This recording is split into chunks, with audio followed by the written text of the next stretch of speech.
nhớ rồi ý chồng phong dư nè nó nóiวันเสาร์วันอาทิตย์เย่จีบค้าหมดร้านจืออยู่ตัวมาอเตะขัดดูเนี่ยจีบค้าคือเจ๊นะนู้วันเสาร์วันอาทิตย์เย่อยู่ตัวมาอเตะนะแต่นู้อยากเตะขัดดูทันชอนเราจะเป๊ะเป๊ะอยากกุเลทันชอนเนี่ยเป๊ะบนจงเป๊ะเนี่ยตอนนั้นจะอยากร้องยูนะนู้จะอยากร้องยูlàกูเลยเตะยันตัวหนอจนจ้าโดนบนจงจ้าเนี่ยตัวเท้าจงจนจ้ามันจะตีคือบนเขาจะเตะสี่ทีเนี่ยตีมันจะตีอะไรก็เชื่อกูเขาเตะอะไรก็เชื่อน่าจะตีถึงเจ้าไฟตี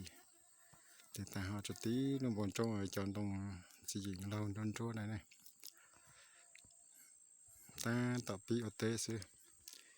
ตอนยันโน้นยาลีเราจะเจอเนี่ยยากีเราปป้องกันทียาตามออนไลน์เตะไปเนี่ยแต่ต่อจะเราเนี่ยจะพงยืชงเราเตะอมนี้เนาะสิดีชงจะยกขยายพันธุ์เราจนจ้าอุจตะอุนะจตีถึงจะไฟติอุนะเล่นตัวมันยุ่งมาตื่นสามมัวเตะหูตัวจะกูนะอยากกูสานเต่ายุ่งสานเต่าตื่นประมาณเลยคือเก่าตัวยุ่งเก่าตัวตื่นที่ตัวไหน